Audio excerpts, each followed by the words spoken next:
Hey, I'm Josh Hawkins, and this is episode 115 of Opening Up the Gospels. Since episode 85, we've been looking at the events of the period of Jesus' ministry that I've called the late Judean and Perean period. So much has happened since the beginning of this period in the summer of 28 AD.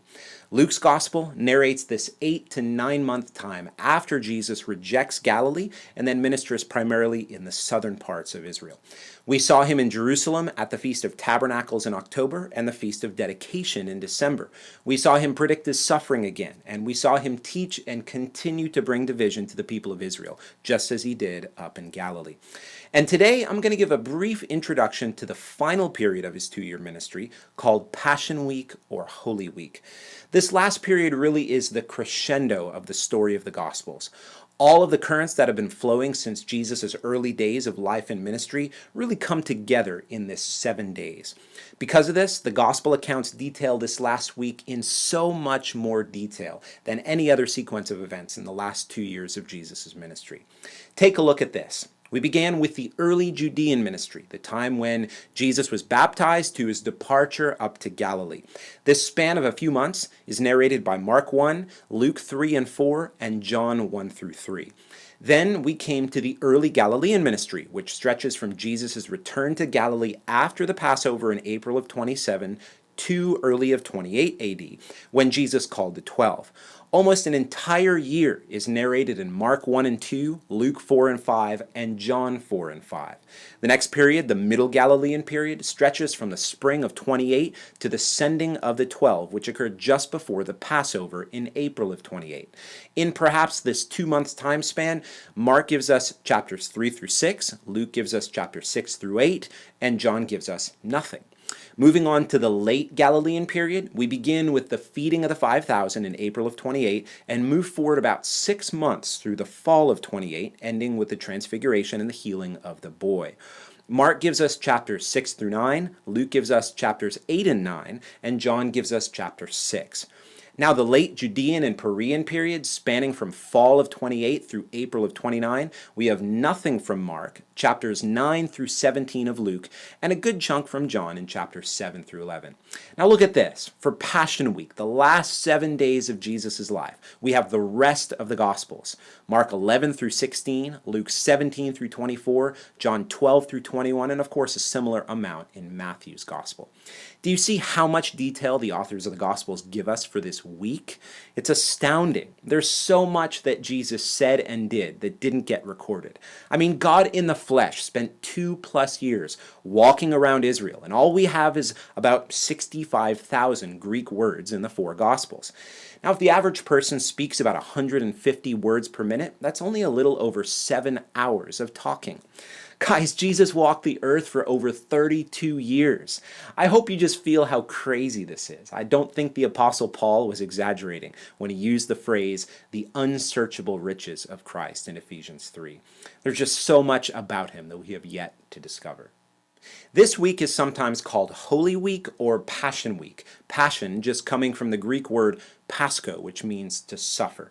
Just about all of the material that we're going to be looking at in the episodes in the remainder of this series will take place in the span of a week in April of 29 AD in and around the city of Jerusalem. We begin with Jesus' entry into Jerusalem on Sunday, often called Palm Sunday. Then on Monday, we see the cursing of the fig tree, the cleansing of the temple once again, and the praising of the little children and the voice of God thundering in the temple.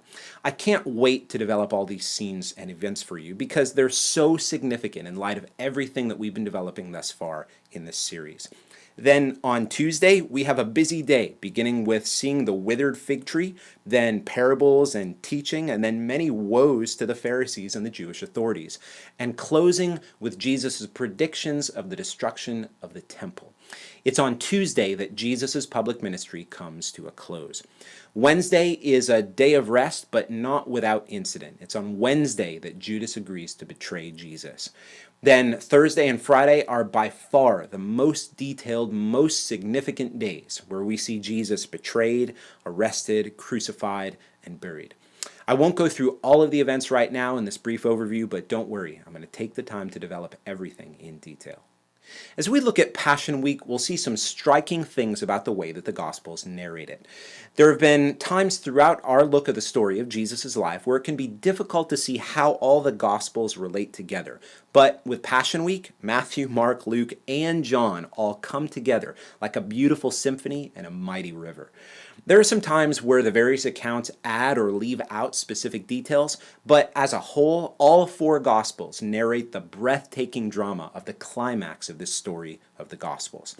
I believe this specific portion of the Gospels should grip us and humble us before the majesty of Jesus in a special way.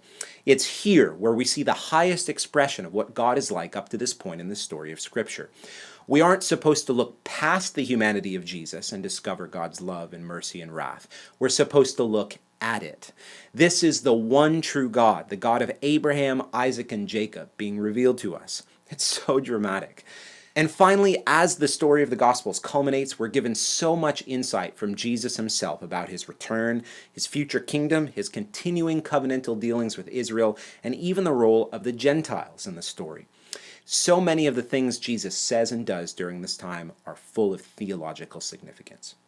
Throughout this video series, I've given you meditation points at the end of many of the episodes, usually just a couple of things for you to think about, look into, or talk to the Lord about throughout the week to help you grow in friendship with Jesus and fellowship with him over real memories that he has in his mind as he sits in the heavens. Passion Week is such a unique time frame in this regard. Jesus has entrusted to us, through the gospel writers, such a detailed description of these events before his crucifixion in order that we would be ones who would savor and cherish the moments that were and are so important to him. Let's make this personal for a second. In our own lives, the periods of intense drama, either joy or pain, they're often the most formative and therefore the most important to us. We tend to talk about these moments with those we're closest to, somehow trying to communicate their significance to us. Think about people who have gone through war or people through great suffering. People are often reticent to share those details about their experiences because of how significant they are, but when they actually do talk, it really matters. Think about the World War II veteran or someone who lived through the Holocaust. They may not just tell anybody about their experience, but when they do open up and tell it, it shows how much it matters to them and how deeply important it was to them. I feel like the same thing can be said about the details that are given to us here for Passion Week. We need to have many conversations with the Lord about these events. It's not just enough to stand at a distance and just marvel at it. These moments are not abstract or impersonal to Jesus because right now, at this very moment, he sits in the heavens remembering what it was like. Think about it. There's so much we could have known about his life.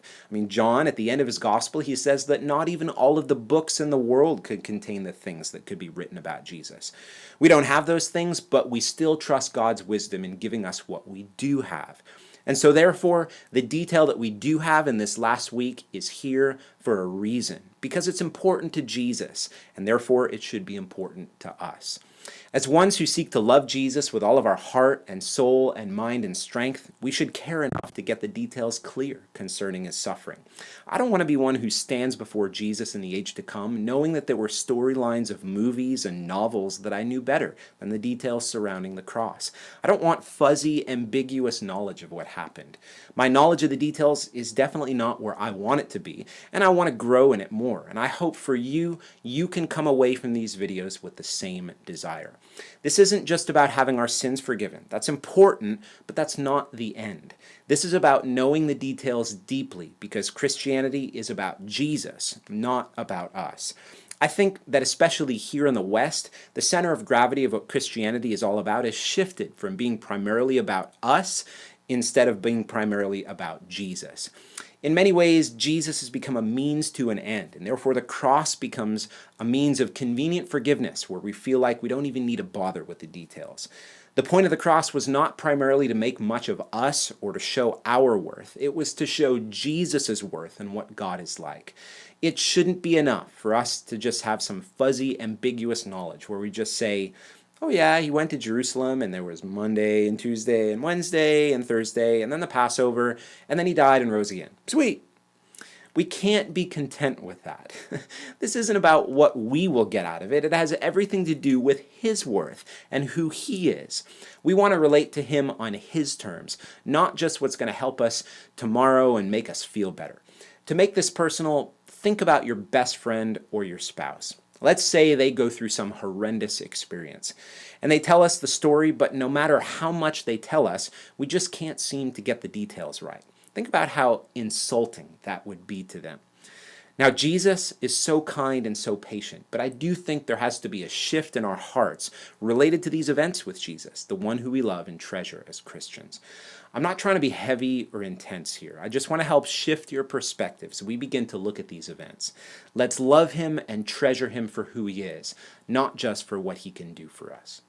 Well, in the next episode, we'll jump right in and look at what some have called Palm Sunday as Jesus enters Jerusalem on a donkey. If you missed any of the past episodes in this series, go back and find them all on my website, www.joshuahawkins.com/gospels. God bless, and come back next time.